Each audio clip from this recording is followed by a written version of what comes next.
You know Angelenos and real estate, if someone's selling it, we'll buy it, even if it's underground. Long before the bomb, there was the bomb. The first is a now-obsolete descriptor for cool. The second is a real WMD, not remotely cool, and not remotely close to obsolete. Because of the capital B bomb, Southern California, ever the groundbreaker, once had a fine obsession with the quirky Cold War amenity, the backyard bomb shelter, a thermonuclear version of the timeshare you never end up using. Today, as the Bulletin of the atomic scientist sets the hands of its doomsday clock to an ominous 100 seconds to a nuclear midnight, maybe those hidey-holes are starting to look pretty good, although truth to tell, they were probably a bit more performative Cold War theatrics than actual protection. As a Los Angeles musician of note once noted, no one here gets out alive, or at least unscathed. Anyhoo, matters seemed simultaneously scarier and more chipper in the 50s and 60s when it came to nuclear survivability-think. From the end of sizzling World War II through the Cuban Missile Crisis and until almost the defrosting of the Cold War, federal and local governments, along with any number of doomsday entrepreneurs, promoted the bomb/fallout shelters as something no family should be without. The home fallout shelter.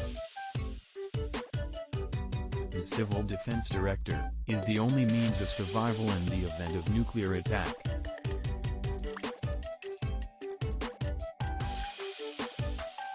As late as 1982, President Reagan's Deputy Undersecretary of Defense for Research and Engineering, Thomas K. Jones, a stalwart believer in civil defense programs, was completely sincere when he said, "If there are enough shovels to go around, everybody's going to make it."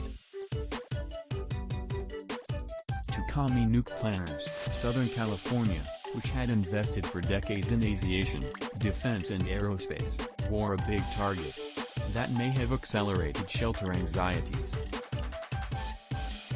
In May 1960, a Los Angeles company switched from making trampolines to making metal fallout shelters, sending salesmen door to door to peddle the $1.500 prefab metal model, without, of course, setting off little bombs as the traveling salesman's standard home test demonstration.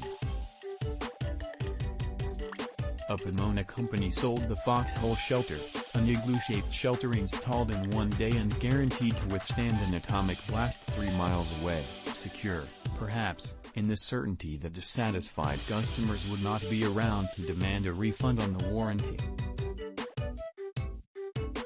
The renowned architect Wallace Neff built a bubble-shaped underground shelter for his renowned Bubble House in Pasadena, where one post-Cold War owner would retreat for primal-scream therapy and guitar jam sessions.